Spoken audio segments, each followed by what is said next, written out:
Hello, YouTube land. This is Brenton coming to you from Lexington, Kentucky, the Bluegrass State. Today, I have a Bigfoot story for you, and I know I haven't been on the air in a little while. Been having to get past the hackers and stuff like that, and I'll make a little update video on that very soon. Let you kind of know what all happened with the hacking and people stealing, and they got into my accounts and messed all kinds of stuff up. It really hurt me pretty bad. But I'm trying to get past it now. I don't even want to say all what they did because I don't want to give people ideas. So, if you want to contribute a story, you can go to brentonsawin@gmail.com. You can contribute a story. If you want to contribute to help me with this channel, it'd be very much appreciated to help me get past some of the stuff that has happened. I don't know why these people do this to me, but they do, and it's not been good, that's for sure. But you can go to a link in the description, PayPal me, and you can make a contribution there and help me. And Through Night sent me a flashlight a while back, but I have not been able to do anything because my computers were all down. I've not been able to make videos, so it shut me down for almost a month. And did some some stuff. So anyway, I want to at least give a brief description of this flashlight that Through Night sent me here, a little while back. It is a really cool flashlight. It's kind of a bigger model. You can, you unscrew the back, and there's four AA batteries that go in it, and it is really a super bright flashlight. You hold the button down, and it goes higher, higher, higher. I mean, it goes up pretty darn bright. You can't really tell where I got the lighting on in here, but I mean, it's a bad to the bone flashlight, man, for real. And it comes with this case. It is the let's see what model number it is here. It's the Through Night TN4A HI, and it's a heck of a good flashlight. Like if you're going to go frog gigging or whatever, man, camping, I mean, it gets very bright, and it makes a nice beam. And it comes with a really cool, case that you can carry it with you. You can hook it on your tactical gear or whatever you would like to do there. Use this to hook it on and your belt, and very nice product. Go to Through Night. Just Google it, and I don't know if I can find the email that they sent me with the exact product because my email got all messed up. And they've been having a hard time contacting me too for some reason. I'm not sure what all has happened with the hacking, but if you go to Through Night, you can find that. I just told you what it was, the product name and what have you. But you can certainly Google it onto their site there and look for this particular flashlight, and it's awesome product. So thank you to Through Night. Let's go check out our guest. This is a really cool Bigfoot story, and a few stories kind of at the end I think sound more Dogman like, but very, very kind of scary sounding situations this person was in. Hope you enjoy. God bless, and talk to you in a little while. Bye. All right, and we have Porsha with us tonight, and she has a really interesting story, several stories, and it's kind of a dynamic story. It kind of has a lot of aspects to it that we're going to listen to tonight. So what we're going to do is just let Porsha introduce herself, and then we're going to get straight into her stories and go from there. So, Porsha, if you would, I'd like for you to introduce yourself and tell what you'd like to, and keep your anonymity somewhat. Okay. All right. Well, hi, Brenton. I'm glad to be on the radio show tonight. I grew up in the Northeast, and I that is why I wrote to you, because I kind of am trying to shed light on the fact that I believe that Bigfoot is everywhere. Because as I was growing up, we were always told how the stories of how Bigfoot or Sasquatch was on the West Coast and in the Northwest. But I had an experience at 13 that taught me otherwise. And also in our home, as we were growing up, our dad was from Vermont, and he grew up in Vermont in probably the late 40s or 50s, and he had some Bigfoot stories from the woods of Vermont. So we grew up with that as part of our family culture, our family history of what we knew about, what we were told about. Right. Yeah, and some of the stuff you talked about was really interesting for sure. Um, I guess what you should do is, I guess, tell about some of the encounters that your dad had. Yeah, his background was very interesting.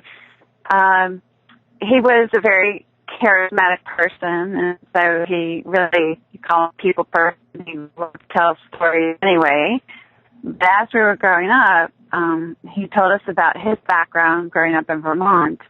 And at the time that he was growing up in Vermont, even though it's still a more rural type of state, back when he was growing up, it really wasn't as inhabited as it even is today. And so when you were out in the woods in Vermont, you were out in the middle of nowhere. And so I believe he had more than one encounter, but what he always told us about, and the one I really remember him telling us about, was that he was a young boy. So he probably was about between 10 or 12 years old. And he always told us how he spent a lot of time in the woods. It seemed, the way he would tell it, is that the woods were his friend. He found solace in being in the woods. He liked to be in nature. He was a woodsman. In our family, there was hunting and fishing and trapping. That's just how we grew up. And that was part of his background, growing up there. And so he himself had spent a lot of time in the woods, and he knew the woods. And there was a particular occasion that he described that I'm not sure that he saw a Bigfoot, but he always said that he knew that it was Bigfoot. And he said that the scream that the Bigfoot had was something that he never forgot. And he said that it was a mixture. It was a mixture between a woman being murdered and an animal scream. And today I would say that's the howl of Bigfoot that a lot of people describe. And he said that the noise went through him. And you have to remember, too, he really was a boy. He wasn't even a grown man, and this was happening to him, and he's all alone in the woods. There's nobody around him. And it was terrifying. And, he would recount that story, and that was one of the things that we had been told growing up. I believe that he had probably had other encounters. I think that he had told us about the smell of Bigfoot, but he definitely was absolutely terrified as a young man. He definitely was. And he never forgot it. And so it was, I don't know if the story was for entertainment purposes or not, but he really was telling us what had happened to him. And it was just something that I filed away in the back of my mind. Bigfoot, other than that, Bigfoot really wasn't something that I grew up talking about, or you don't talk about with your friends, or when you're at other people's houses, you don't talk about Bigfoot. So it was just one of his stories that we heard him tell. Right. And I think he was just trying to convey to you as much as he knew uh, for certain, without Hmm. exaggerating and things like that. Because he probably didn't know exactly what it was, kind of like you have kind of struggled yourself and not knowing either. But Yeah. later on, you had mentioned going, trying to make it to a place, and you turned back and what have you from a trip that you were going on. If you could, I guess, kind of tell about that story, and then Yes, progress through the way that you had told me on that next phase of the story. definitely. So at that point, um, we were growing up outside of Pittsburgh, and we were growing up in a really mountainous, hilly, they really called it hills, a hilly area. It is, I believe, the Appalachian mountain chain in that region. It's southeast of Pittsburgh. It's about an hour, if you get on the turnpike there, it's about an hour southeast of Pittsburgh. They have a couple ski slopes in that area. So you really can get deep into woods when you're out in that area. It's rural. And so about the age of 7, that's where we moved to. We moved out into the country, and it was a small town, and we didn't even live in the downtown area. We lived out in the country. We did have neighbors, but they weren't that close, and we were surrounded by woods. So as soon as you stepped off of our property, I mean, the woods were right below us. If you looked up the hill, there were woods all around us. And I remember being about the age of 12, and I was introduced to some people that lived a little further away from the small town that we lived in. They lived about 3 miles, almost 3 miles further away from the downtown area. And it's just a really unique property. This was in the people's family for generations. It's about 80 acres of land. It's pretty much all wooded except for one of the homes that's down below that has a pond behind it, and the most secluded home of their property is up on a mountain. And it's very rugged. It's incredibly rural. It's very rugged. But it was really only about 3 miles away from our house. And I was introduced to these people at a young age. And I looked up to them because, they liked me, they were interested in getting to know me, etc. And there was a bond there. And so if I wanted to go over to their house, especially the one that was on top of the mountain, which was really, it's still there. It's a beautiful cabin. And it's not sort of the log home, like it's not a stylish log cabin home per se, but it's just a really beautiful setting when you get up on top of the mountain and you see the main cabin. It's so peaceful that I remember the last time I was there thinking the silence is loud because it's just so peaceful there. It's really beautiful. There's a lot of handmade things within the cabin. It's just a really serene place, and especially when I was growing up, that was a place that I really loved to go. That was my own refuge, my own retreat, that if I could get to that cabin, then I knew everything was going to be okay. So I really counted on getting there sometimes.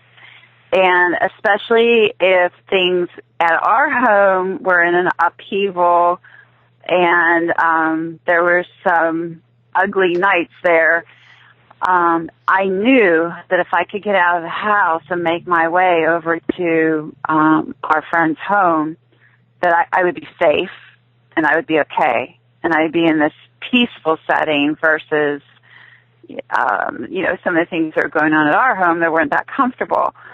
So this was one of those nights that when I would go over there, even though it was almost 3 miles away, I was a very young person when this happened to me. So I was only 12, and then I think this happened when I was probably 13 years old, around that age. And I also remember that it was springtime because in the Pittsburgh area, of course, in the Northeast, they have a lot of snow and they have very seasonal weather. So this was not in the wintertime, but it also wasn't in the heat of the summer either. This was in a nice, cool period of time. I remember there was around April or May, same time of year it is right now as we're talking. And so the weather was clear. The roads were clear. There wasn't any snow on the ground. It actually was a really nice walk, even though it was far. And I probably shouldn't have been out there walking by myself at a young age like that. But for me on that night, it was a better option than staying at our house. So I couldn't wait to get over to the peaceful cabin. I couldn't wait to get there. And I had invested a lot of time because to walk 3 miles on foot, it takes a little bit of time to do that walk. And so back in that area, whether you're driving or walking, you're on backcountry road. Well, our friend's property was off of the small country road, and you get into an even smaller road. And then their property was its own hike, basically. So once you get onto the property, you have to walk downwards or drive if you're going to drive over there, but you have to walk downwards. I'd say it's about 300 yards down until you hit a creek bed. And then when you get to the creek bed, that's when you start your ascent to go up the mountain, up this very rugged driveway to get to the top of the mountain. And I was used to that, though, because, that was my place to go. And so I was all alone. I was by myself. I was trying to remember what clothing I was wearing, which sometimes is important in the story. But basically, I remember I had running shoes on, which was a really good thing that night. So I had my running shoes on. I probably was wearing jeans, maybe a t-shirt, something like that. I don't even think that I had a jacket on because I just don't think that it was that cold. So I had gotten myself up and down these hills on these backcountry roads. I had gotten myself all the way over to the small road that you get off the backcountry road, you get off the smaller road. And I had gotten myself there. And then I made it to their driveway, which really wasn't that far from the main road. It's approximately 1/8 of a mile away. So I got into their property, and I think I was relieved, that I had made it. And the driveway, or this, when you start to drive or walk downwards, it's really rugged. You have sometimes fist-sized stones that you have to walk over. It's harder to navigate than cobblestones. And so, you can twist your ankle as you're trying to walk over these stones. If you walk the wrong way, you can injure yourself, or you could slip or something. So but I was used to that walk because I had done it so many times. So I had made it to the driveway. I made it to the top of the descent. I started to go down to the driveway, and I didn't get that far. I took approximately 5 or 6 steps down the driveway after I got to the opening where their property is. And I was about to take another step.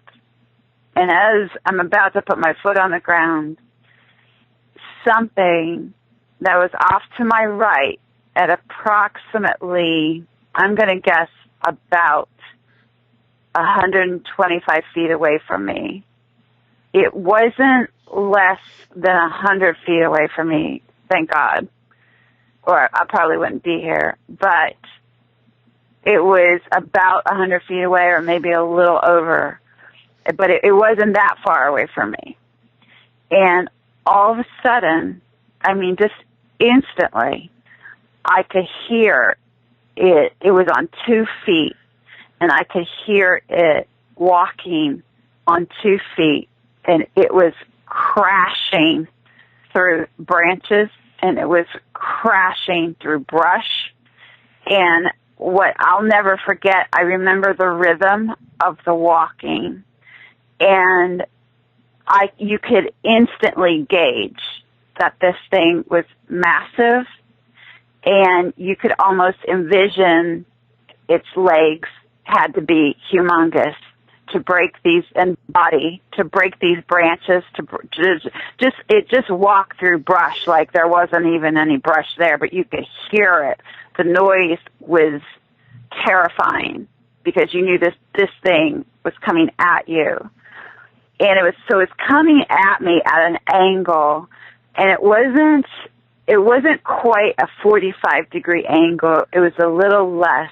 I would say it was about a 30-degree angle off to my right. And off to my right, on that side of the opening, was wooded. It still is. It's a wooded area. And also off to my left is woods as well. And so the only opening is the rugged driveway that I was on. And this thing was coming in a straight line. It was making a beeline straight towards me. And its rhythm never wavered. It was steady. It was making this steady, crashing walk right towards me. And what I knew instantly is that this thing knew right where I was. It knew exactly where I was, and it knew how to make that straight line right to where I was. And I also, at that age, I was always really bright, but I didn't have street sense or common sense to know how to react quickly in different situations. I didn't have that kind of sense, really. I guess we kind of led a sheltered life in a small town out in the country. And I didn't have a lot of dangers to deal with, really, on a daily basis. So what was really, really amazing is that from my head to my toe, and everything I'm telling you is all happening at the same time, and it's happening in an instant. And so from the top of my head down through my feet, I had this absolute knowing, if you stay here, you will not survive. And there was no question in that. There was no doubt. It was, you will not survive. And I reacted to that. And I have heard so many stories, including people on your show, where they get frozen because they know that they're encountering something or Bigfoot, and they can have a tendency to freeze up, be paralyzed by fear. And I was terrified, but fortunately I was able to react. And I remember, rotating on my feet because I just wanted to go down there because I wanted to get to the top of that mountain. That's where I wanted to be. And I was able to pivot on my feet, and I can't remember if I ran up the driveway just a few feet that I had walked down. I don't remember running on those chunky stones, or I don't know how I got to the top, but somehow I managed to get back up to the top. And when I got on that small side road, that's when I just really tore off. And as I was running down that road, that thing was on the other side of that. I don't think there was a fence there, but it was on the inside part, the wooded part that was on the inside of that road area. And so I really was running past it. And I just booked it. I think it's about an eighth of a mile. I don't even know if it's that far. But I made it to the main country road, and I did not stop. I didn't hesitate until I got to the main country road. And when I finally got there, I turned around and I looked over my shoulder to see if anything was coming after me, and nothing was. Yeah, so I made it out of there. So you heard it pursuing you as you was running out? I did not, and that's what's so interesting. As I was standing in the driveway area, this thing was coming straight at me. But as I stopped in those, they not even full seconds, just milliseconds, as I pivoted and I went back up the drive, I know that it was still coming after me then. I know it was. But as I started running down the side road, I don't remember, maybe because I was just focusing on running, I don't remember hearing it anymore. Right. I was just focusing on getting out of there. Right. Wow. That sounds pretty scary. And you instantly, this is one of those things that it doesn't translate through the story very well. However, when you're inside the experience and it's happening to you, you have this ability to instantly calculate the stride. And because I could tell, I could still hear it. It was kind of like boom, boom, boom, boom. It was very steady, but you could calculate it when you were there, like the sweep of the feet, like the distance between each footstep. And I could kind of approximate that it was about a 6-foot stride just by when the other foot would land, and then listening again to when the other foot would land, the difference in between, you could tell that was about a 6-foot stride. Wow. So this thing was massive, but the strangest thing was it knew exactly where I was standing and making a straight line straight at me, and it wouldn't have been long. It wouldn't have taken long to get to me, the way that it was coming at me. And I would say, believe it or not, I guess this is probably believable, but I basically lived with this experience. I didn't tell anybody I didn't even tell my family until about a year ago, maybe 2 years ago, till about 2 years ago when I was 48 years old. It all sort of reemerged, it all sort of came back of what took place when I was 13 years old. And I went over that and I just went crazy researching this. I was like, what happened to me? What has happened to other people? How can I relate to this? What can I learn about this? And so, of course, in my research is, how I came to you and others, and learning that so many of the things that happened that night, it's happened to so many other people in their encounters. Right. So you got out of there that night, but you did end up going back up there. I did. That's correct. And so when this all re-emerged for me a couple of years ago, I said to myself, I better get back there, because I felt so unsettled about it. I just did. I was like, well, I really should go back to the property and they're friends of mine. I really should go back to the property. I should open up to them, because in all these years that I've known them, I never said anything. And then I was trying to figure out, how do you do that? And I just decided to do it. I was like, well, this is so important to me. I really want to find out what really happened. I tried to do interviews, basically. I wanted to find out if this happened to my friend. I wanted to find out, did it happen to his parents? His parents live on the property too. They have another neighbor. I wanted to find out, well, what do they know? And surprisingly, but not in another way, not surprisingly, over the generations that family has had the property, there's been very, very few reported sightings. Very few. I really expected to hear, yeah, we see Bigfoot all the time. Yeah, we know that they live on our property. But did they have any? I mean, yes, they did. And that is interesting. That his mother, who I believe is about 80 years old now, his mother opened up. Right. And her background is that she was a nurse.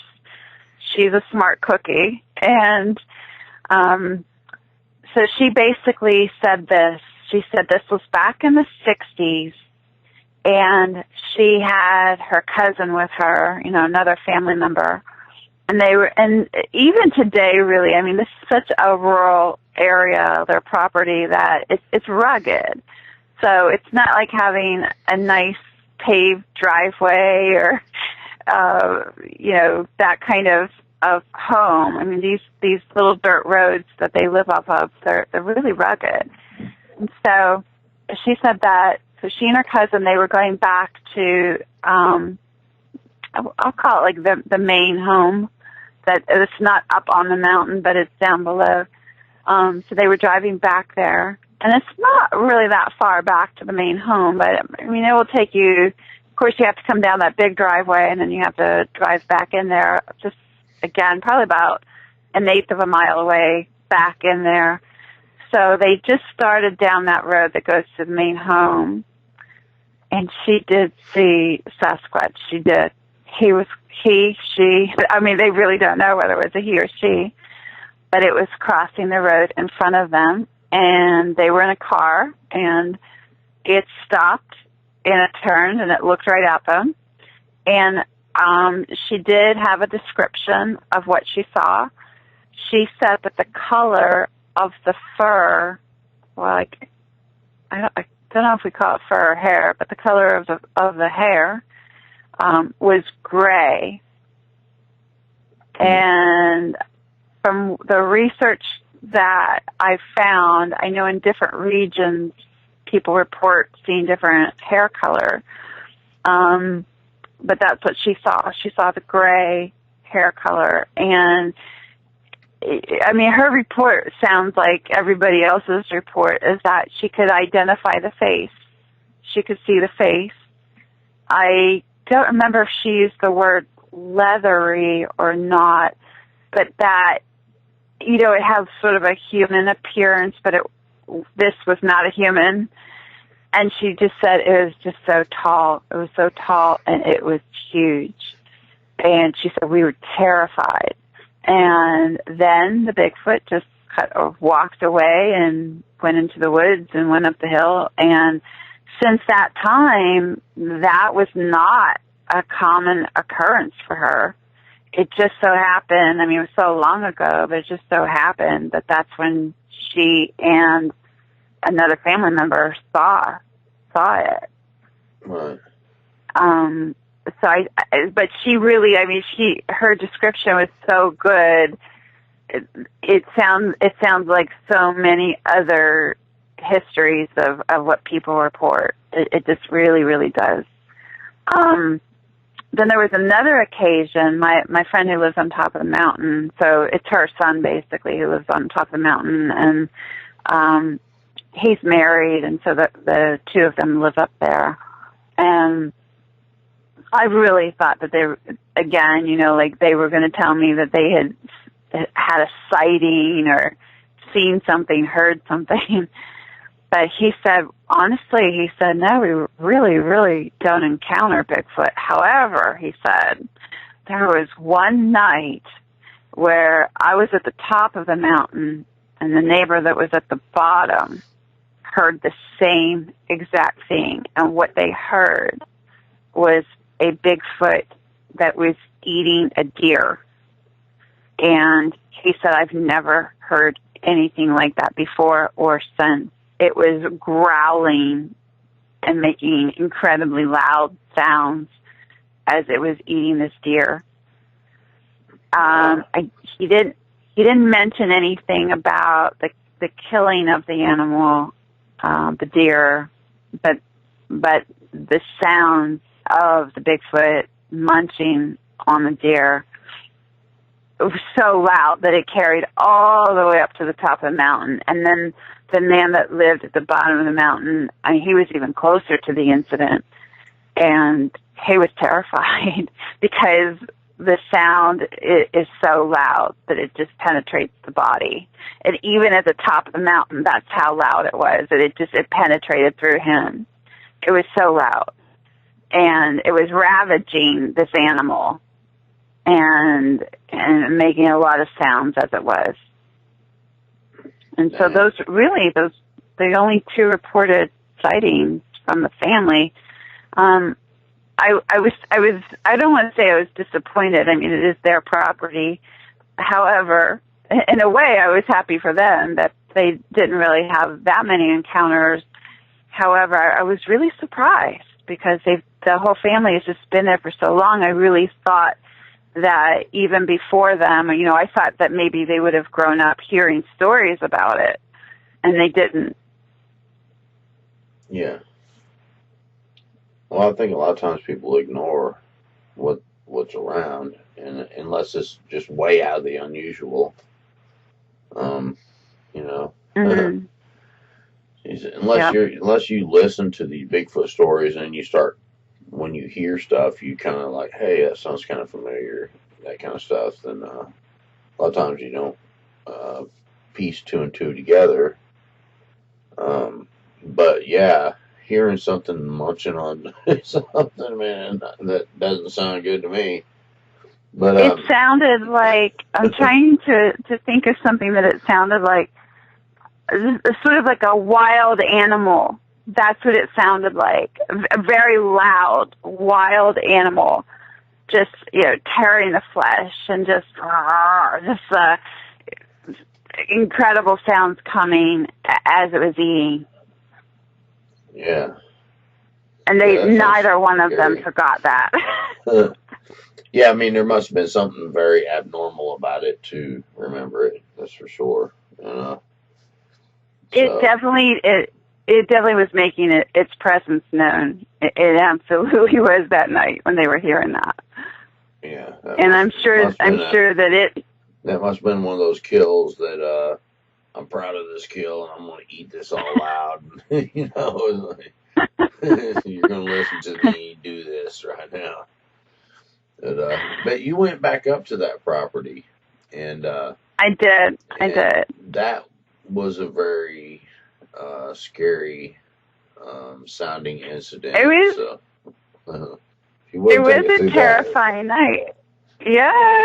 So this is the time that I said to myself, it's really good. I think sometimes, especially if it's from childhood, I think sometimes it's good to explore your fear, learn more about it. So off I set to do this.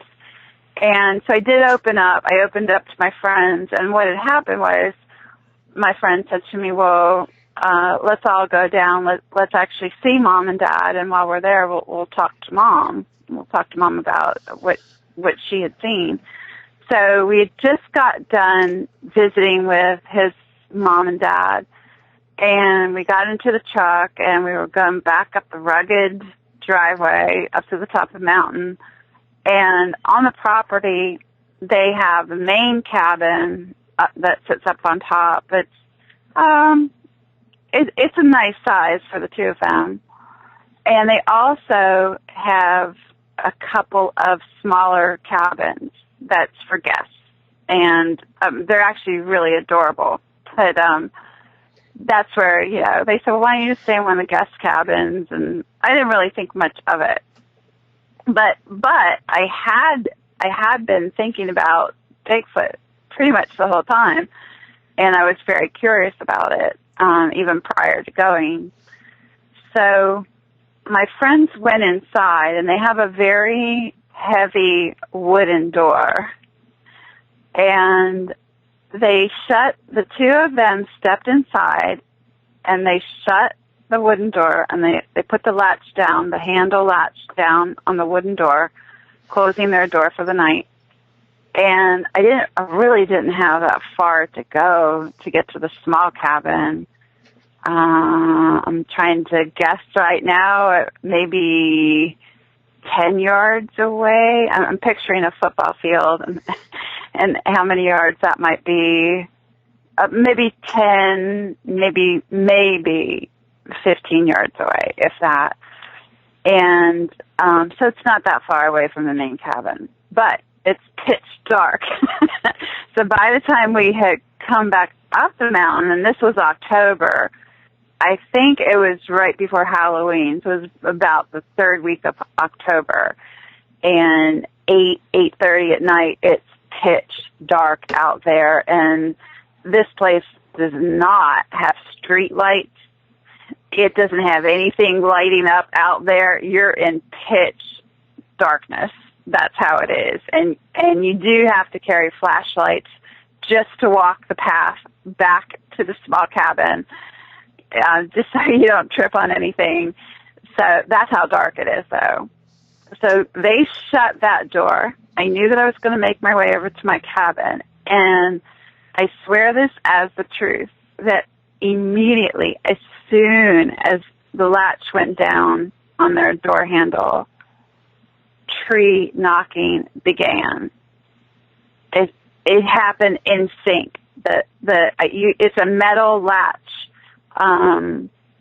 It has a wrought iron look that's on their this beautiful old door, and that latch went down, and you can hear it. So I heard the latch go down as soon as it set in place. The first tree knockings began. And when I heard that, and that terrified me. Just the first one terrified me, because the sound of the tree knocking that I heard was, to me, identical to somebody hitting it out of the park, like a baseball player hitting it out of the park. That really, really, really loud whack of the bat against the ball. It was that loud.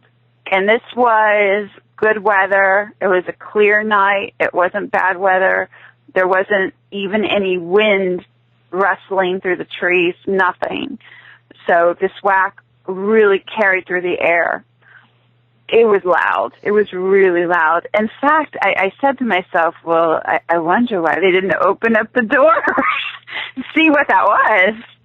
And I look over at their door, and I'm like, maybe they didn't hear that, but, oh, God, that was loud. And the way that it was is I was stepping away from their cabin and their main door, and I was kind of going on a diagonal. So I was going to the side of their cabin and then kind of up a little on the path to get to mine.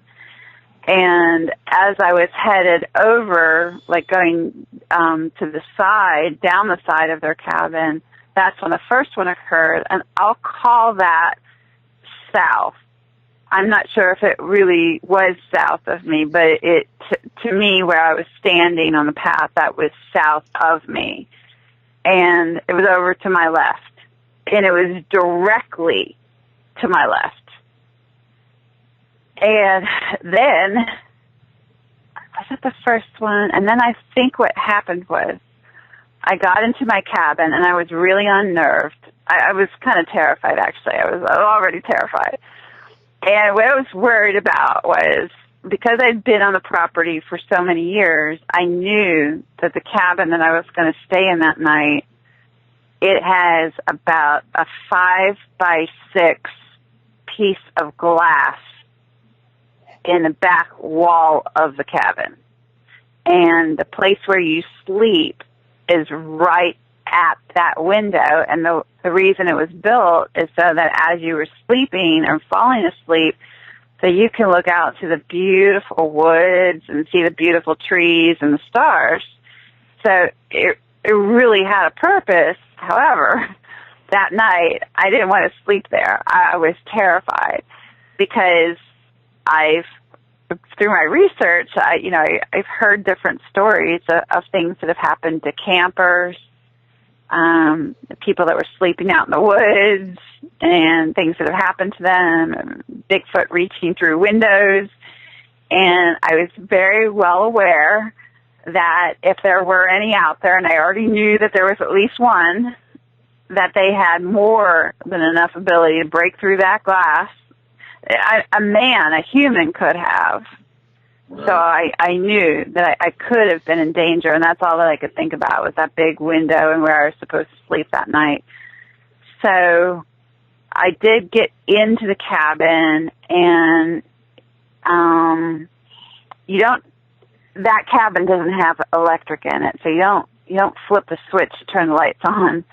You either have a candle or you have a flashlight.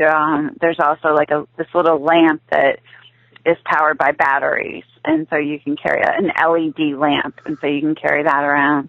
But it's different than when you're at home and you just flip the switch on and it lights up the whole room. It only kind of lights up a sphere around you, and that made me nervous too, because I knew that they could see through that big window, and I knew that by my holding the light that they could see me. They knew exactly where I was. So I sat down for a minute, and I was just trying to calm myself, and as soon as I did that, the second whack occurred, and it was directly, I'll call it west. Like it was directly in front of me. And it was like this straight line directly outside of the cabin. And I would say that was about 100 feet away from me, maybe less, but approximately about 100 feet away from me. And it was another tree knock. But again, the sound was the same every time. The pitch was the same. It was so loud that it really was like a baseball player knocking one out of the park. It was that loud. And so then I realized, okay, now we've got two. I've got one to the south of me, one to the west of me. And then another one happened, and it was due north of me. So to my right, but directly to my right. And that one seemed closer. And that one made me really nervous. Well, they all did, but that made me really nervous because if you drew it out, you'd kind of see me in the middle, and then you could start to connect the dots and realize that I was in a semicircle of them now. And they were letting me know that. And I was all alone. And if anything were to happen to me, my friends weren't necessarily going to know. It could happen too quickly. So this one that was directly north of me, that was really not right behind the cabin where that big window is, but behind the cabin, but a little off to the side, but close enough to that big window. So that was terrifying. And then after that one occurred, then the next one that occurred was in between the west and the north. It was kind of right in the middle in between those two. So then I knew there was a different one. And it was the same pitch the same loudness. And then the one on the south end that started it all did it again. So I quickly realized what I was in the middle of. And I already had been terrified. It was just terrifying because I couldn't figure this thing out. I didn't know what to do. Many people probably would have just left the cabin and gone to the main cabin, but I figured my friends are already asleep. You know, what do I do? And there was a loft in this cabin. So I said to myself, there's no way in the world I'm sleeping underneath that window. There's no way in the world. And I didn't. I went up to the loft. But to get up there, I mean, this part of the story is almost comical, but it wasn't funny that night. To get up to the loft, my friend had put in a very creative piece of wood, which was a tree trunk, basically, and it was probably almost a foot diameter, and he used the natural notches of the wood as where you would put your feet, and really you put your toes there because you couldn't put your entire foot there. So it's very different than using a ladder to get up to a loft and not being able to place your whole foot. And plus, these weren't at regular intervals, and I had a really difficult time getting up this thing to get into the loft. And I was scared, and at the same time, I was scared. So eventually, I got myself up into that loft, and I just decided, you know what, you need sleep. Just sleep. You know, what if they do come after you? What are you going to do? You know, you can't prevent everything. And I think I kind of figured I'm going to wait this thing out. They can't stay out there all night. Little did I know. So I tried to sleep. I tried to do that, but honestly, that night I really couldn't sleep. And the scariest part, because there's pieces of the story that I think are very telling about the nature of Bigfoot. So one of the scariest things was, after getting stuck in the loft, I then had to get out of the loft in the middle of the night because this place does not have a potty on the inside. You have to go to the outhouse. And I was trying to avoid doing that because I didn't want to encounter them. I didn't want them. I didn't want to be inside. I kept picturing, again, this was sort of like a comedy, but not. I was picturing being in the outhouse and being carried away. And I would have been so vulnerable. So the first thing I wanted to do was to go to the outhouse, and the last thing I wanted to do was to get to the outhouse. So I just said to myself, you know, wait them out, wait them out, wait them out. So I think, I'm guessing here, it was still dark out, probably somewhere about 4:30 to 5 a.m. when I just had to get to the outhouse. I just simply had to. And it was really dangerous getting down the loft. Again, the same problem where not knowing where to put your feet, and for some reason, the length of my legs were not matching where the notches were. And I was really worried about falling out of the loft and falling on my way down, and I didn't want to do that. So it took me a while to get down out of the loft. So it was a lot of work.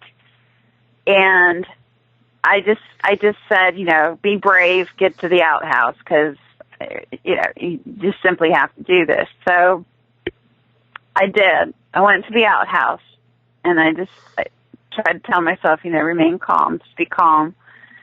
And I came out of the outhouse. I think I kept the door open, actually, because I said to myself, the best thing to do is to know if anything is coming towards you. And so I kept the door open. I finished my business, and I'm exiting the outhouse, and everything's fine. And I'm walking up the path to the cabin that I'm going to stay in. And there's a couple of steps before you get to a small porch on the outside. And about 3, maybe 4 steps. So I'm about to put my foot on the first step. And as soon as I'm doing that, there was another tree knock. And it was from the one that was the closest to me, that was due north of me, letting me know, guess what? We didn't go anywhere.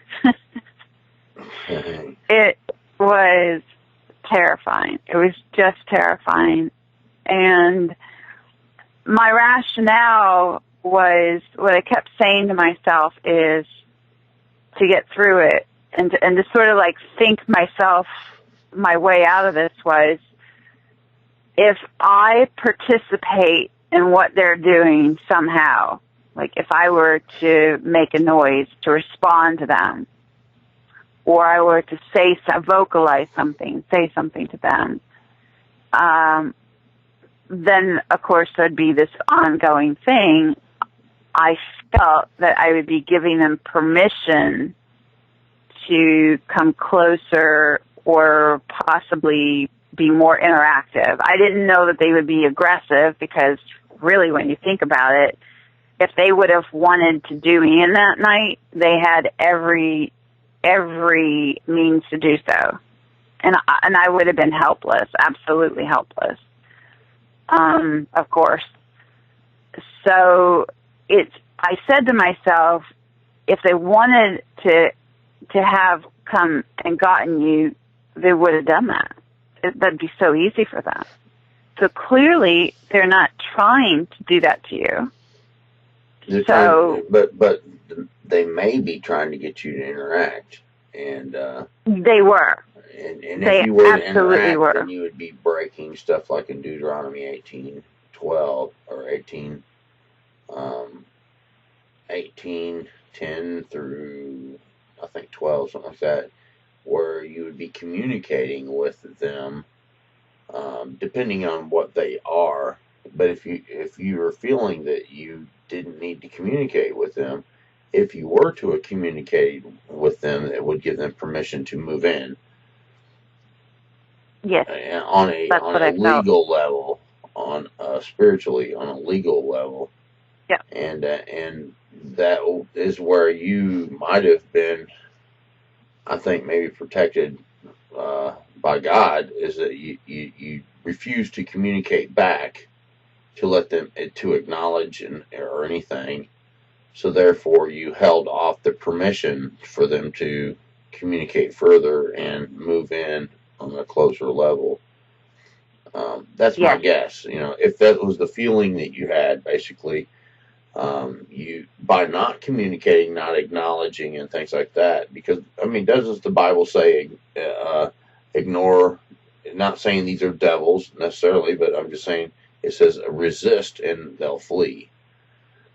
Anything that is coming against you like that, if you resist communicating, if you resist acknowledging, then they flee.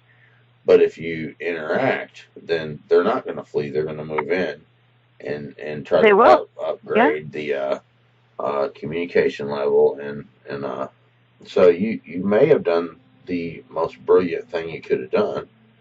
All throughout everything that you said, that if you stay here, you're going to die.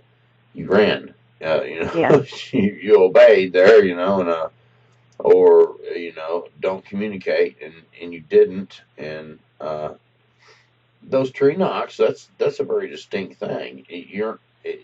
Tree knocks don't just happen out in the woods, crack, Oh no, and plus there was a pattern, meaning where they were standing, there was a pattern. So if you connected the dots in your mind, you realized that it was a semicircle, that it formed a semicircle, and they did that on purpose. They were letting me know the wagons are circling you. You are surrounded now. You are surrounded. What are you going to do about it? And I really strongly did feel that I could give them some sort of message, and I felt my message to you is I'm not going to participate. I'm not going to interact, because once I don't interact, then then I don't know, I really don't know what would have happened. I mean, I know there's things that could have happened, but the unknown, I was just too terrified by the unknown, and so I didn't want to bring that on. There's no way that I could have done that night, and I don't know that I would anyway, but there's no way I could have done that night. Right. So I was trying to outsmart the fox, I suppose, and just get through the night is what I was trying to do. You may have done the best thing you could have done. And, I've had attacks come on me, and I didn't jump up and start rebuking and all that kind of stuff. What I did was I prayed and I resisted. Because praying, whenever you pray, the Holy Spirit intercedes, and then therefore, most of the time, any kind of attack that comes on you, if you pray. I've had people tell me Bigfoot stories where the Bigfoot walked up and was sitting there looking at them, and then looking at the other people that was there, and looking back and sizing them up, and they prayed, and the thing turned around and walked off. That's not just a coincidence, I believe that there was a higher level of something going on there. No matter what you want to think they are, I've heard too many stories where it worked. Just praying. It's like, God, please don't let this thing harm me. And as soon as they said that, the thing turned around and walked right off. And I think the best thing to do is resist by praying. And when you pray, when the Holy Spirit intercedes, nothing can come against you at that point. Because any creature, all creatures on the face of this earth, under the earth, and in heaven are subject to His name. And therefore, even if it is just a creature of this earth, did God not shut the lion's mouth in the lion's den with Daniel? And those were just regular lions, Right. So don't think that God can't protect you no matter what the situation is, whether it's just a regular beast or some kind of beast that's more than a regular beast. So I believe you did good, man. You really hung in there. You were scared, and you were doing what you could, and I think that you followed a good protocol that was the best way to survive each time. Well, my weekend wasn't over yet.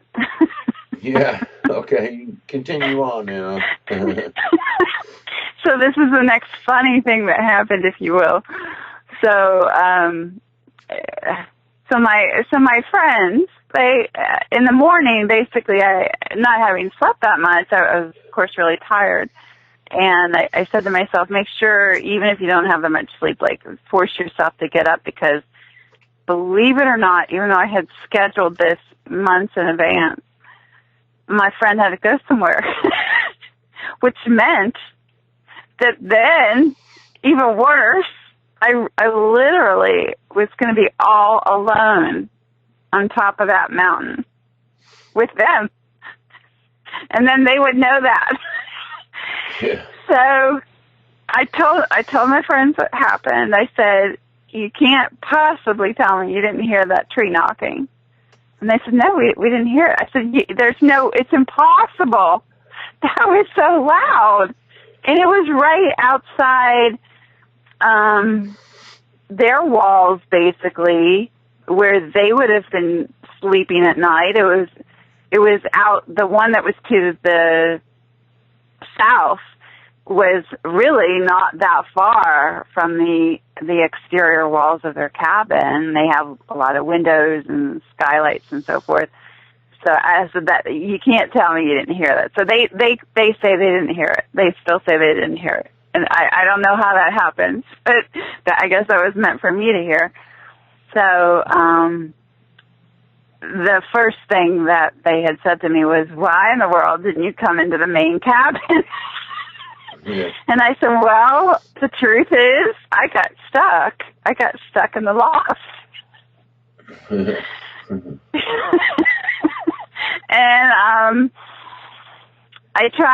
it really took me a long time to get out of that loft.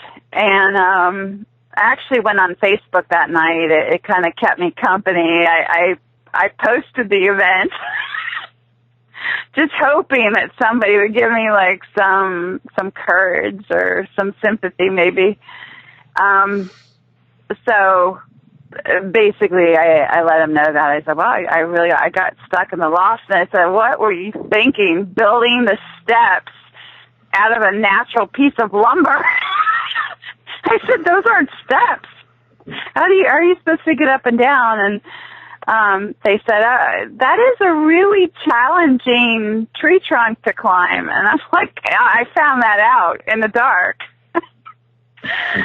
So remember that all happened without electricity, so there was no light. It really was happening in darkness and very little light, which made the whole thing that much more dangerous. So basically, they said to me, listen, we have to go overnight somewhere, so you're going to be on the property, and just stay in the big cabin. I said, oh, I am. Yes, thank you.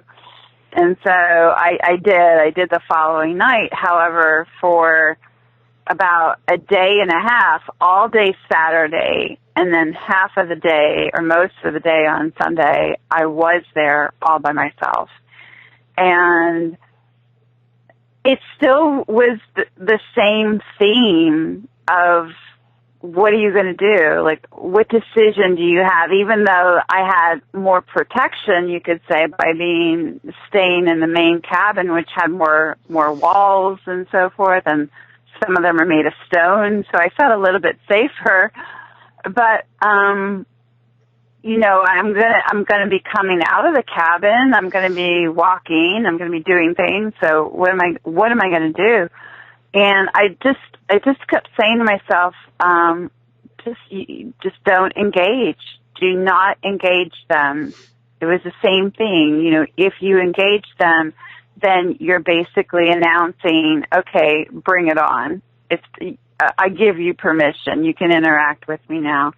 And so I kind of feel that really what I experienced, especially that Saturday and even on Sunday, was more of their tree knocking, and they were very unusual ways that it was happening, unexplainable ways. And I feel that they were still giving me that opportunity, if you will, of, look, we're here. We're not going to let you forget that we're here. We're right here. We're within 100 feet of you, which is very close up and personal. So the opportunity was there for the next day and a half that I was going to stay there. I actually feel that I lucked out that Saturday night because there was a heavy rain. And so I said to myself, don't even worry about the tree knocking because you're not going to be able to hear it. The sound of the rain was just so loud that out in the woods, out in true nature, that it really did drown out any tree knocking if there was any. And the main cabin also does not have electricity, so it's very dark there at nighttime. And I said, whether they're looking in windows at you or anything, just don't worry about it. Don't sit here and worry about it. Just lay down. I needed a good night's sleep anyway to catch up, and the rain is happening. Everything's going to be okay. So I just kept trying to be positive about it. And I had a sense that day, it was a real bright, sunny day, actually, during the day on Saturday. And I just had this sense of, I know they're here with me, and I know that they know that, I have this awareness. I had that sense. And I just felt like this is, the choice I was making is this is going to be peaceful. This is just going to be peaceful. This isn't going to be high drama. I'm not going to engage in this. I do know that you're here, but we're going to leave it at that. And some of the tree knockings were, I don't even know if they were these sounds that were being made that were like the tree knocks, but what it sounded like was an apple, say, a piece of fruit like that, like a harder piece of fruit, like an apple being dropped from a very tall tree, like taller than a regular apple tree. And it sounded like it was hitting a galvanized drum, that a galvanized bucket, that would have been turned over. That's exactly what it sounded like. And I could tell where it was happening.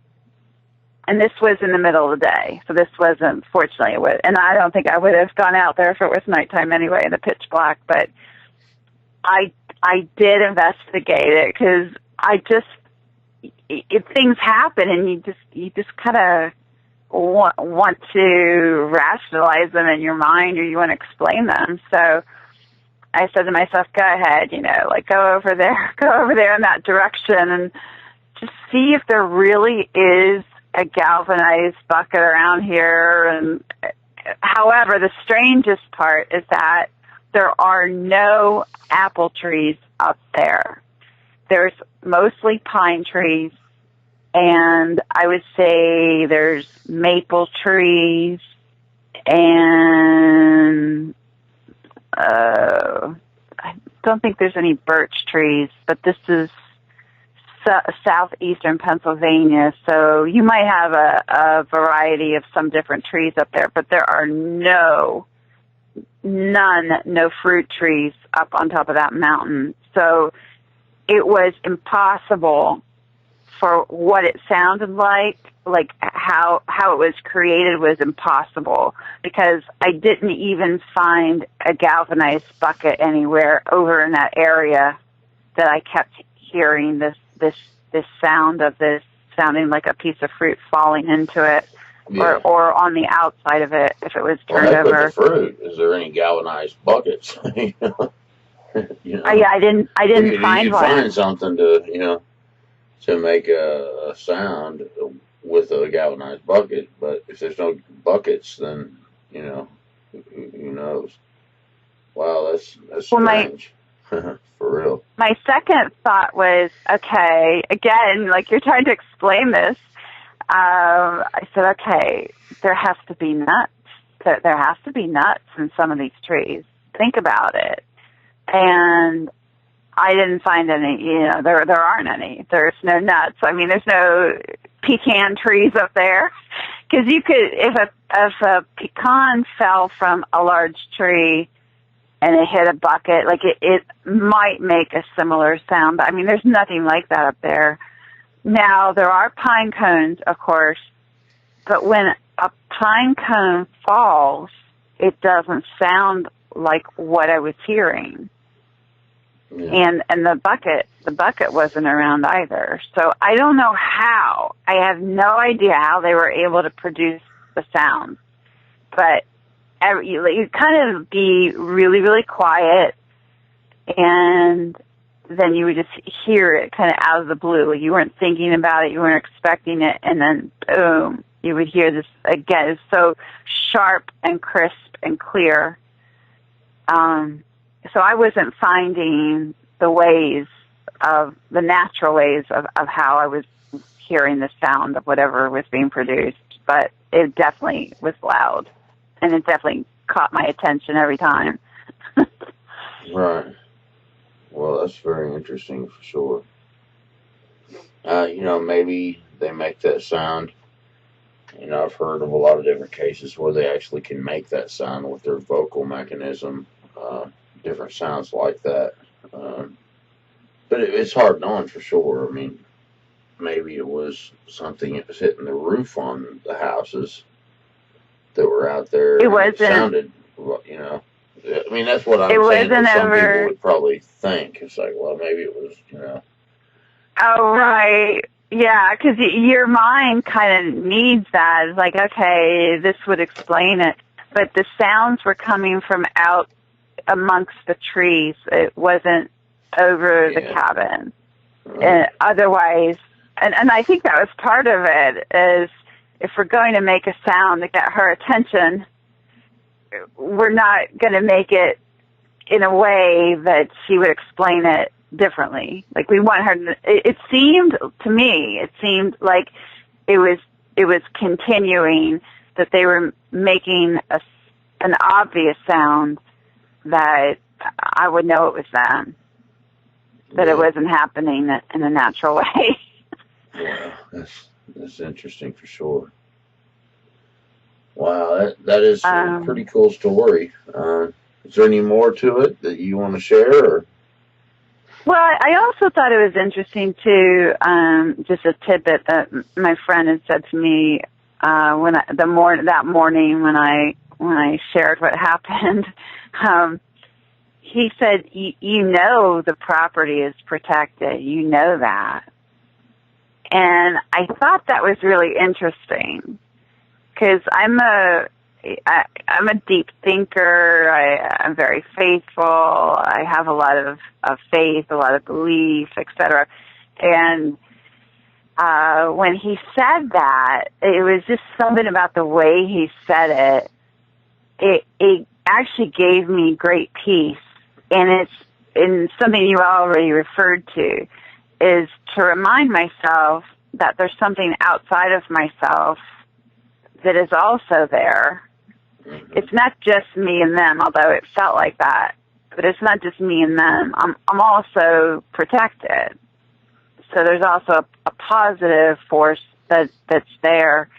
And so he kind of reminded me, knowing me that well, it's like, well, you know the land is protected, right? And what is so interesting is that when I was hearing them encircling me, or at least in a semicircle, that's about where the fence to the property is. And it just lined up that if the land is protected, and they were outside that boundary of what was protected and what wasn't. However, I still think that if I would have engaged with them, that I could have been allowing them into what is considered protected, or into the property itself. Yeah. Wow. That's cool. I mean, And yeah, that's I very tried. interesting. That's an odd thing to say. You don't that's just not out of the blue. I definitely. Now they returned the following day, so I still had another day to go, and I kept myself busy. I mean, there's always things to do there. So, when they got home, it was about 4, maybe 4:30. And that was about the time I had to go. That was my last day in that area, and then I had to travel back home. And however, when they got back, they were still really interested in it. Even though they had been gone overnight, they wanted to talk about it and ask me questions. And so we got to talk about it a lot when they returned. And I mean, I'm their friend, so they were kind of chuckling at me, but also wanting the information, like, please explain this, explain what happened, etc. So we were sharing information about the whole thing. And I actually was supposed to go this past year, and the plans just simply didn't work out. They just didn't work out. So I just had to accept, okay, I'm not gonna go have another experience right now. But I was, in a way, I was trying. One of the things I think about is when people live in rural areas, I believe that they really live amongst them. their homes are amongst families of Bigfoot or tribes of Bigfoot. And so, I was thinking about that, and I was trying so hard to have a balance, having a full awareness that they were there, because they were letting me know that they were there, but having a balance with that. And the question being, can you live amongst them in a peaceful way? And I still, from all the research that I've done, I believe that it depends on where you live. It depends on where you live, and I think it might depend on the Bigfoot that you're surrounded by, that live outside your home or near your home or in the vicinity of your home. And it may depend on whether or not they ignore it or not. Yes. It seems like, in a way, one of the gist of what you're talking about is that if they don't acknowledge it, then it's harder to get the permission to come in. That's kind of a guess, but seemingly that what you're saying, they didn't acknowledge it, where you were aware of it and you were struggling not to acknowledge it. Mm-hmm. Yeah. So it's kind of almost better to be oblivious, isn't it? Well, yeah, because then you don't have a sighting. For the encounters. But some people don't. They're more attuned, so it's harder to not acknowledge. Because you notice more. I didn't want to acknowledge a lot of things that's happened to me over the years, but I didn't really seem to have a lot of choice. When they're grabbing you, That's how I felt at 13. That's exactly how I felt. Was this has been put in my path, literally in my path, and I guess that's how it felt about me that night, that I was in their path. And no, I didn't have a choice that night. I really didn't. Right. So when they asking you questions, was there anything that stood out? You might have told them? Really, really have to say one of the biggest thing, like, number one, I thought that this story might be helpful, not because I have a series of encounters over a long time, but that they exist in Pennsylvania. And I'm not the only one that realizes that, but they exist in Pennsylvania. Apparently they exist in Vermont. They are on the West Coast, but they're in Louisiana. They're everywhere. They're everywhere. And so that's one of the things. But the other thing that was so striking was how their timing and their knowledge, how they know the precise moment and the precise location of where you are. If you experience it, it will freak you out, because it's so obvious that the intelligence level is at least equal to ours, if not beyond, in some ways. And their knowing, their ability to know is just mind blowing, because that my first encounter when I was all alone at 13, that creature knew exactly where I was standing. Exactly. And if it was 100 feet or 125 feet away from me, and where it was coming from, it wasn't really down below me so much at an angle, but very slightly. It was coming at sort of an arc almost, like it was ascending and coming over my way, but in a straight line, because there would have been a very slight grade to the land where it was coming from. And however,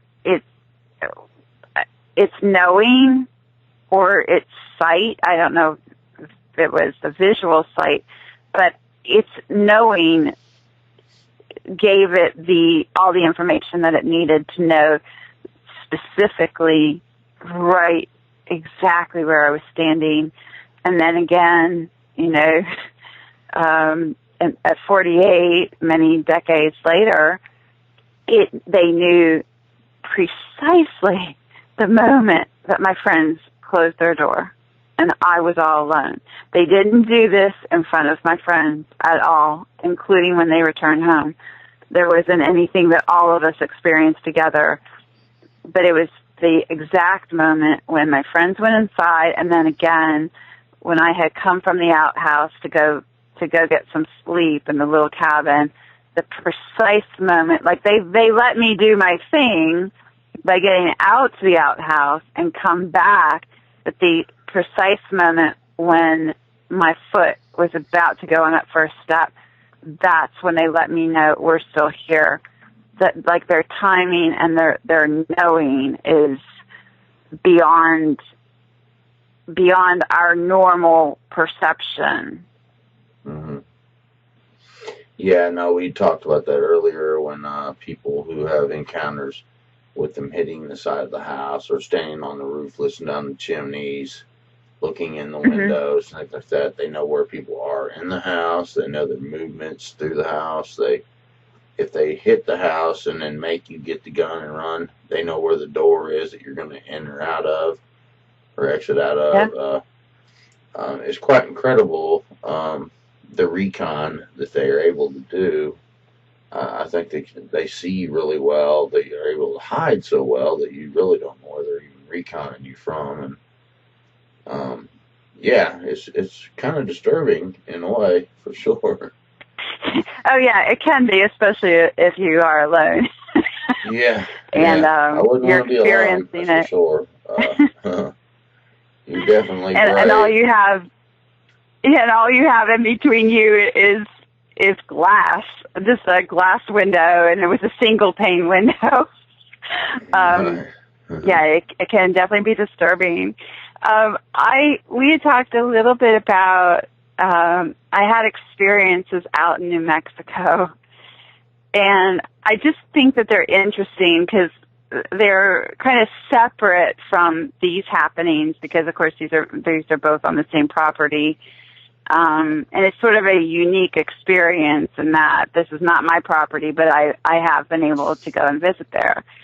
But out in New Mexico, I think that it's pretty well known that it's sort of UFO country. I think most people have that awareness. I don't think it's news to that many people. And so there were different things that are happening out there. And there's been times looking back at what happened out there where I had thought, there might be a possibility that was Bigfoot out there. And if you want me to describe what was happening out there, I'll tell you. Yeah, I kind of almost forgot about that. Yeah, that's some very interesting stuff for sure. So I lived there. I tried to live there for a year, and I was really looking forward to living out there because I had really never spent time in New Mexico. But a friend of mine had encouraged me for a number of years to live out there. She just said it's just breathtakingly beautiful, which it is, and there isn't a better place to live, etc. You'll really fit in there, and so forth.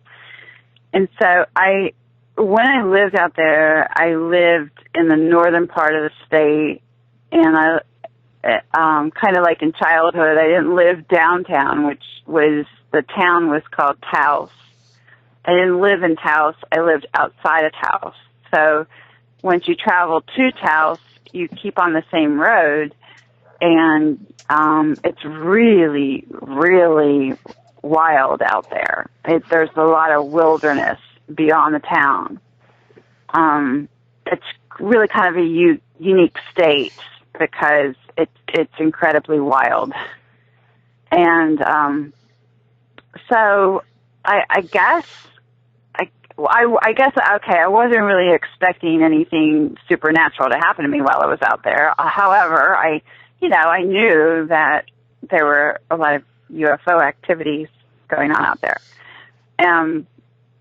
So I lived there, and I don't think it was that long. I was in a cabin. Again, I was another cabin story. I was in a cabin.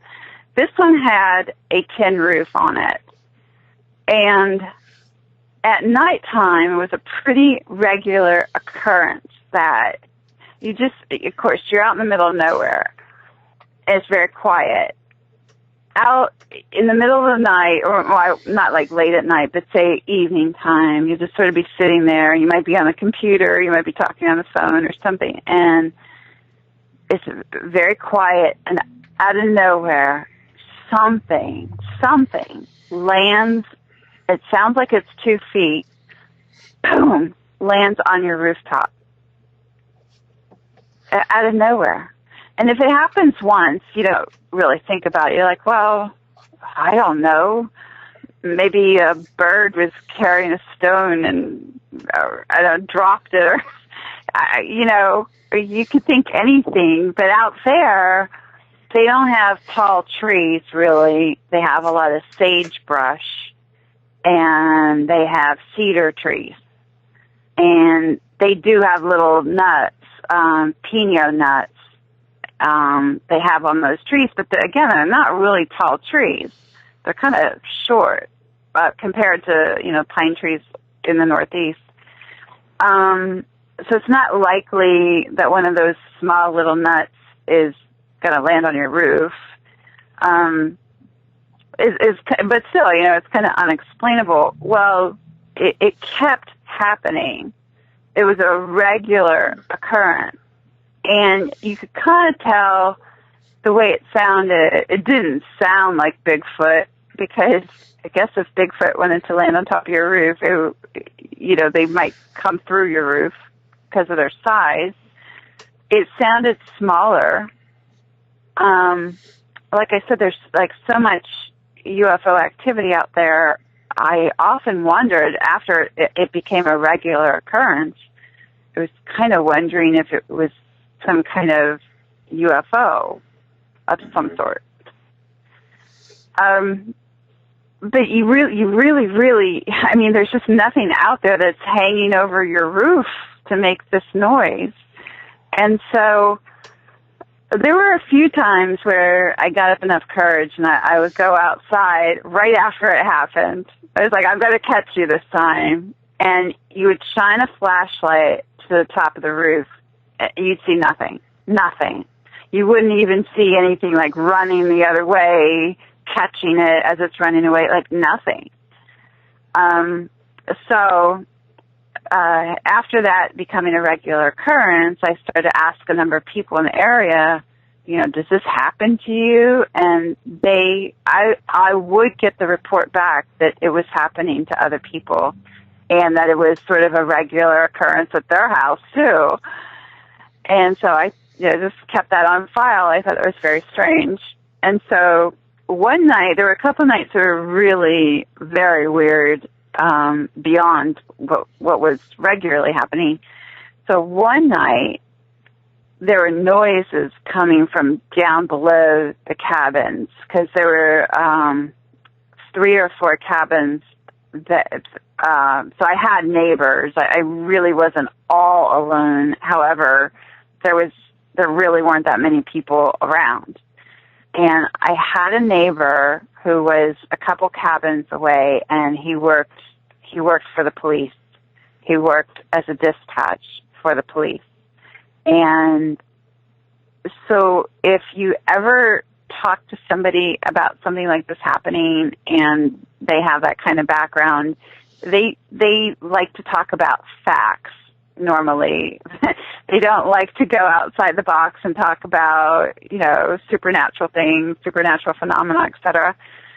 So this one particular night, there were noises, very strange noises that were happening, and they were very loud. And it sounded like it was below where the cabins were, and down below, the yards kind of ended abruptly in the back, and then there was not real steep, but kind of steep, a steep grade. And then you get down below, and there was a grove of trees down there, maybe a dozen trees or so.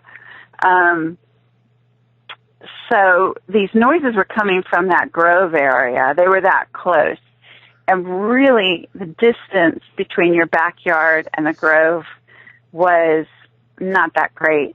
It was probably 15, maybe, okay, I really have to think this out. I'm adding up in my head. The grade down was probably about 15 feet. So the grove was a distance of about 15 feet below where the backyards were. And that's just due to the soil out there. Like, it's a real, it's kind of a clay, but it's kind of a sandy type of clay, if you will. And so that's why the grade, that's why the backyards were like that. So anyway, you could tell by the sound that about where they were. It was a little close. It was very unnerving, because if something was in the grove area, or even a person, they could have access to your backyard and the back part of your home pretty quickly. And so the noises that were happening, the noise that I heard, it sounded like a very, very, very bad imitation of a cow. And I've told this story before, so I guess I could do the imitation. The reason it sounded so bad was that the noise was moo, because normally you'll just hear a cow moo, you know, it doesn't have that upswing at the end when it's making a moo. And it kept happening, and it was really loud. And so the next day, I happened to talk to, I won't say his name out loud, not that anybody would really know him, but I spoke to him because I thought, you know, he had to have heard this. So when I did, he said, yeah, I heard the noises. And I said, well, what did you do? And he said, well, I put the shade down on the window. And I said, what good was that going to do? But he was so terrified. It's sort of a childish reaction, but he was so terrified. That was like the only thing he could think of doing, is putting the shade down on the window and covering up, putting the blanket up over his head for protection. He just did, clearly, I mean, he didn't want to experience whatever was out there. But what was so strange is that his interpretation of what he was hearing is that he described it as a baby crying. And I mean, I really swear that I did not hear it that way. I heard the atypical moo, but he was hearing what sounded like a human baby crying. But what's really interesting about his report is that when I was speaking to different people out there, that's one of the reports that I was getting from different people who lived in the area, that they would hear that sound, because I believe that the sound of a baby crying, a human baby crying, will make any human being react in some way. And usually it's to respond. Yeah. It's just a natural instinct in us that if we hear a little baby crying, what's wrong with the baby? What's going on? You know, I need to get to the baby. The baby needs attention. And so if you hear it in your backyard, or you hear it on your property somewhere, and you're out in the middle of nowhere, you're going to think that somebody abandoned a baby, a real baby.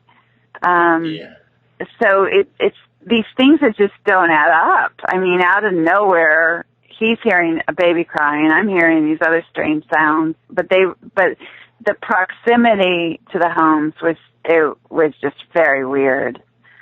So that was one occasion. The dogman phenomenon has these baby sounds to be a lure, and sometimes even a woman crying for help, or a baby or something like that. So, you said something about there was one time there was a nails being dragged down the side of the building. Will you tell us what's that? Yes, that was another night that was really terrifying because any regular night when whatever it was landed on the roof and made that sound like had just jumped onto the roof, it always caught you off guard. It always startled you, and you're like, it made you jump. You're like, oh, what is that? And you'd sort of react to it, and then you figure out, well, there's really nothing I could do anyway. So on a different night, that is what I heard. What I heard instead that night was I did hear these nails being dragged down the side of the house, and it sounded like from how you could hear it, it sounded like it was about 4 feet up off the ground. And the side of the cabin was wood. And so you have to imagine it was like these, it's almost like claws, really.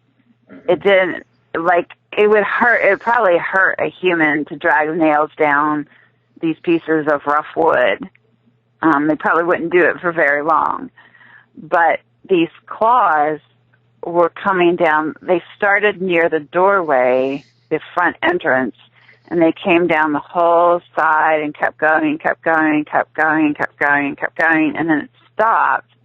And then the next thing, within a split second, it changed, and something jumped up onto the roof. It went from the ground up onto the roof in like a split second. And the other weird thing about that is that the bedroom was in the back. And a lot of times, because the weather out there is so extreme, I would sleep closer to the wood stove because it was just more comfortable, and plus the burning wouldn't last all night, so you'd have to get up and replace, put more wood in there again. And so I was in the outer room. I was in the living area. I actually wasn't in my bedroom.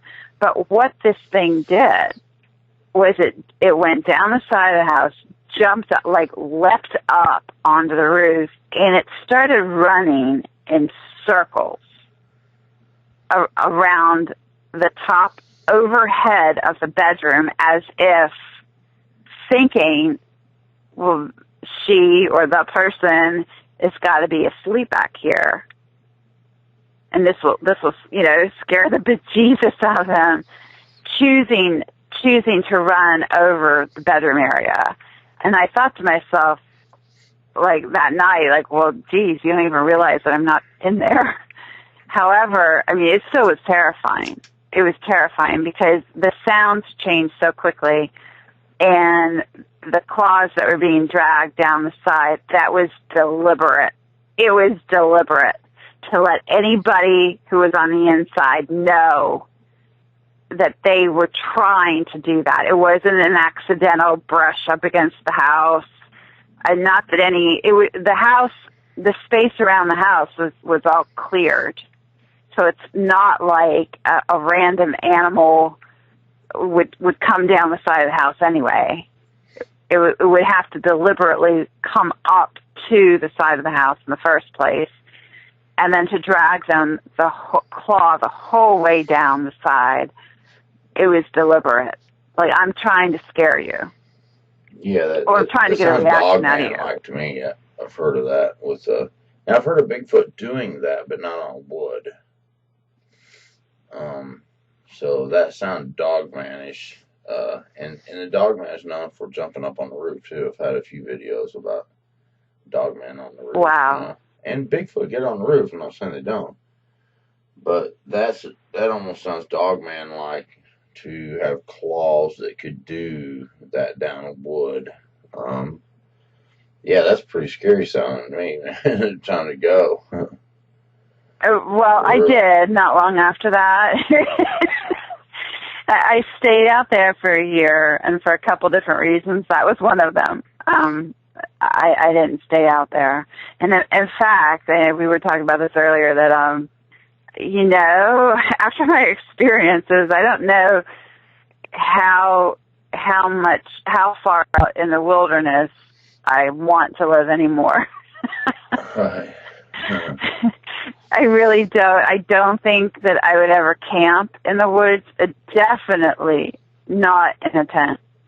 Just no way. No way. I would have done that any time before my experiences, but I don't think I'll be in a tent for the rest of my life in the middle of the woods. Right. I don't blame you. Well, we're coming up on 2 hours, so I think we'll wrap this up. I appreciate you sharing that. You got some very intense stories, that's for sure. Very scary, and you've been pretty brave, to resist the fear and what have you. So I think you've done pretty well to endure it, and ignoring it. I think it was the best thing you could do, for sure. But anyway, just hold on the line there. Everybody out there in YouTube land, thank you for listening, and I hope you enjoyed this very extreme stories, that's for sure. It's pretty scary sounding to me, and I think the moral of the story is to resist, and it'll flee, and you don't open up doors for things to come at you any further than they already try to do. I'm trying to get your attention. If anyone out there has a story they'd like to share, you can contact me at brentonsawin@gmail.com. If you want to contribute to help with the show, you can go to a link in the description, PayPal me, and it's super easy to use. I appreciate every contribution that is sent my way. Until next time, God bless you, and we'll see you all on the next video. Bye. Bye.